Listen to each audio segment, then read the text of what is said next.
Graça e paz em Jesus a todos.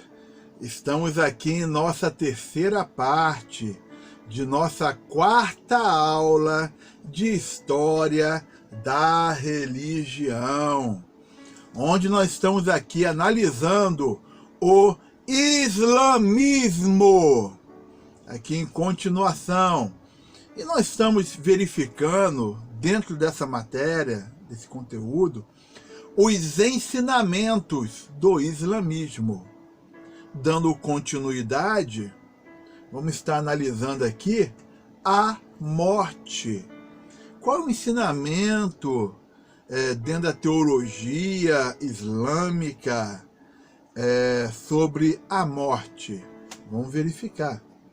O ensinamento deles é o seguinte: após a morte, a alma do fiel muçulmano vai a um paraíso desfrutar dos seus deleites e contemplar o rosto de Alá. A alma do infiel é aquele que não é muçulmano. Por seu turno, vai ao inferno.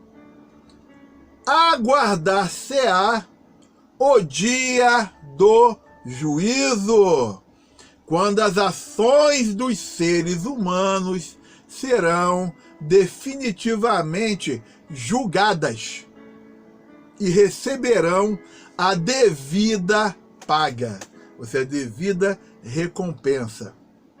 As almas dos mártires e dos profetas não passarão pelo juízo final, pois já estão no paraíso.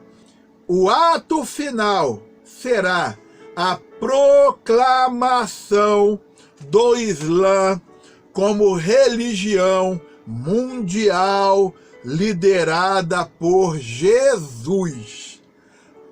Só loucura de ensinamento. Mas estamos aqui analisando. Para nós cristãos, é uma loucura de ensinamento, com certeza.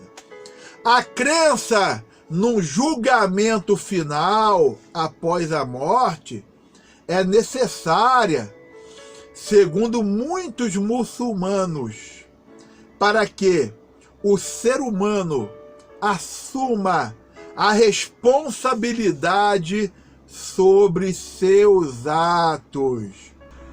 A ideia de um julgamento cria um senso moral de dever que é relevante para a comunidade. É relevante para a comunidade. Então, o que nós estamos verificando aqui? Os ensinamentos do islamismo, e verificamos aqui qual é o ensinamento deles sobre morte.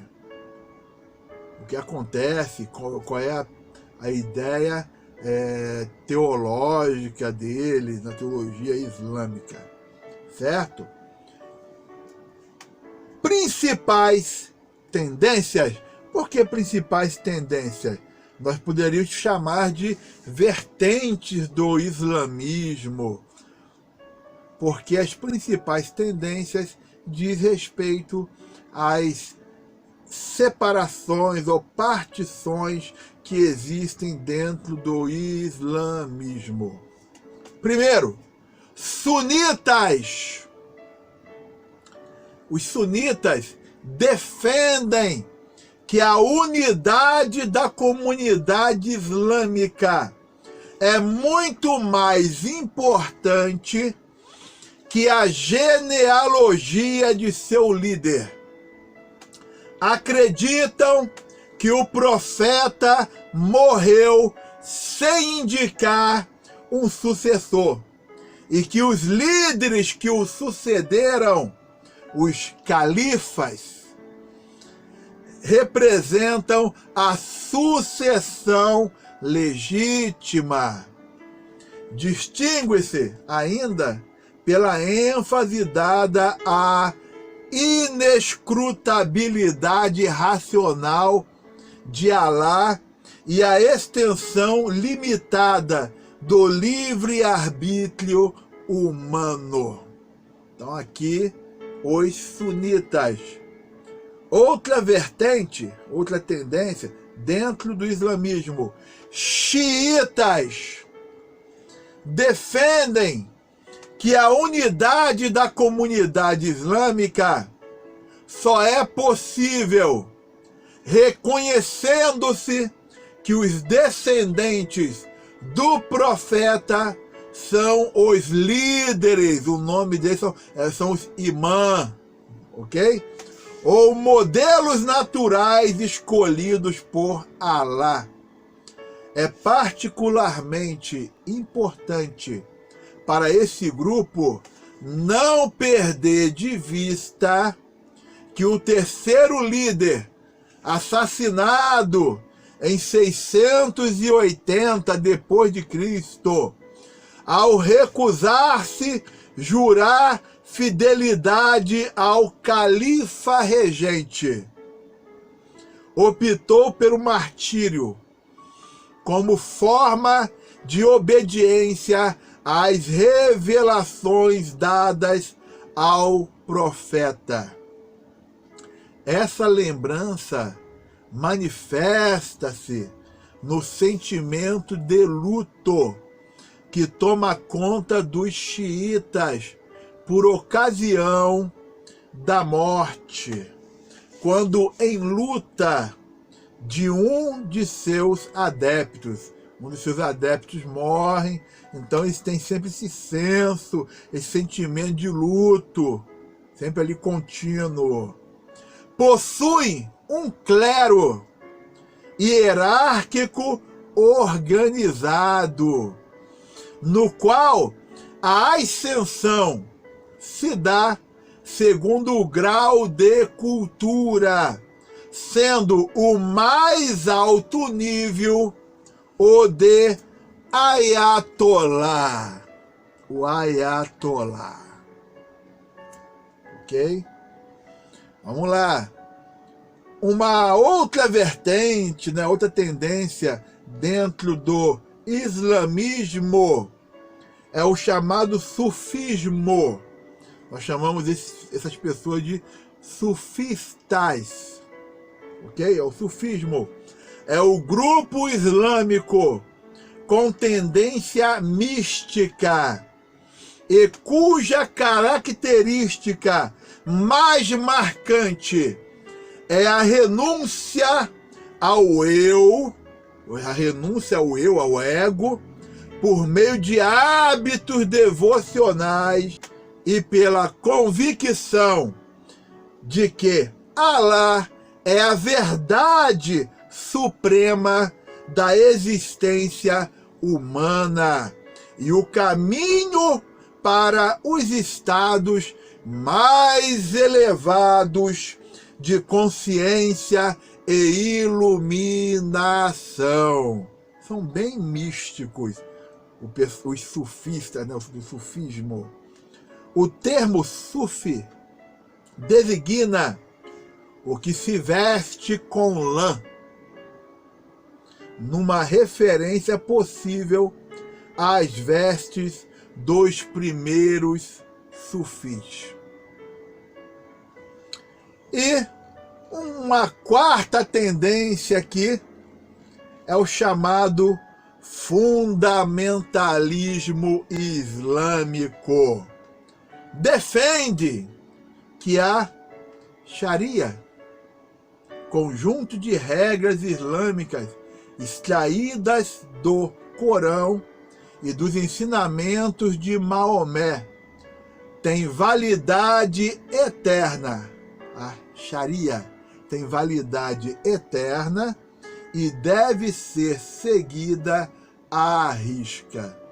A primeira, vamos falar assim, o primeiro contato que eu tive de conhecimento da Sharia é que era uma lei de amputação e açoites. Vamos continuar. O movimento o chamado fundamentalismo islâmico, o movimento surgiu por volta do século XVIII como uma reação ao avanço ocidental e ao consequente relaxamento dos princípios da Sharia. Imaginam que será por meio de uma inserção cada vez maior na política que poderão ser restabelecidos os princípios islâmicos. Eles defendem uma estrutura familiar patriarcal e entendem que os postos militares e políticos só devem ser entregues a muçulmanos comprometidos com a comunidade islâmica e que aos empregados deve ser dado tempo para as orações diárias. Bem, o pessoal do fundamentalismo islâmico, eles acreditam ainda que se deve solidariedade aos muçulmanos no mundo todo e opõem-se ao homossexualismo e ao aborto, certo? Então, vimos aqui as tendências do islamismo, as principais tendências. E agora, vamos estar listando aqui grupos terroristas islâmicos mais conhecidos. Os grupos terroristas islâmicos mais conhecidos. Por quê? Normalmente, aqui no mundo ocidental, quando a gente fala sobre islamismo, sempre o que vem à nossa cabeça e à nossa mente é a questão desse radicalismo islâmico, desse radicalismo religioso, que faz com que surja grupos terroristas, ok? Conforme eu vou passando aqui para os irmãos, nós vamos estar também, eu vou falando e vou passando aqui as imagens para os irmãos darem uma olhada, ok? Uma verificada. Ó, um grupo bem conhecido é o Al-Qaeda. Al-Qaeda. Muito conhecido pelos ataques lá de 2001, lá nas Torres Gêmeas, Al-Qaeda. Tá aí a imagem aí do pessoal da Al-Qaeda. Um outro grupo terrorista que a gente ouve bastante também na mídia, Talibã, os talibãs. Vou mostrar a imagem aqui para os irmãos, certo? Um outro grupo também falado na mídia, Hezbollah, o Hezbollah, mostrando aqui a imagem para os irmãos. Um outro grupo, os Hamas, outro grupo terrorista, mostrando a imagem aqui para os irmãos, certo? Um outro grupo radical também, grupo terrorista islâmico, Al-Shabaab. Al-Shabaab, outro grupo bem radical, um outro grupo terrorista do islamismo. Estão olhando aqui a imagem, certo? Vamos lá, vamos fixar. Outro grupo também bastante falado, Boko Haram. O Boko Haram, vou mostrar a imagem aqui, eles agem mais na África. Agem mais na África. Certo? E, por último, o Estado Islâmico, também conhecido pela sigla ISIS. O Estado Islâmico. Basicamente, o Estado Islâmico, ele tem absorvido a tendência de todos os grupos terroristas que já foram citados ou falados aqui. Eles permanecem, eles continuam, só que o Estado Islâmico tem sido uma força terrorista que tem se levantado com bastante domínio e bastante maldade, crueldade também, ok? Então nós estamos aí analisando, verificando. Vamos lá. E o último item que eu botei aqui é o seguinte: o islamismo no Brasil. O islamismo no Brasil. Segundo o censo do IBGE de 2010, são 35.167 muçulmanos. Isso aí foi o censo de 2010. Porém, a Federação Islâmica Brasileira defende que há cerca de 1,5 milhão de fiéis, de muçulmanos no Brasil, e cerca de 50 mesquitas e mais de 80 centros islâmicos espalhados pelo país. Ok? Então, vamos lá. O censo de 2010 do IBGE, dentro do censo, 35.167. Já para a Federação Islâmica Brasileira, ela defende que é 1,5 milhão de muçulmanos no Brasil. Ok? E só para fazer uma comparação, nesse censo de 2010, o número de evangélicos no mesmo censo foi de 42.300.000 evangélicos, certo? Então, o movimento evangélico é o que mais tem crescido. A radicalidade islâmica, dentro da radicalidade, isso não vai acontecer, pelo menos creio que não aqui no Brasil, mas, por exemplo, nos países árabes, o pessoal põe lá uma faca, lá uma espada no pescoço do fulano, ou você se converte a Alá agora ou morre.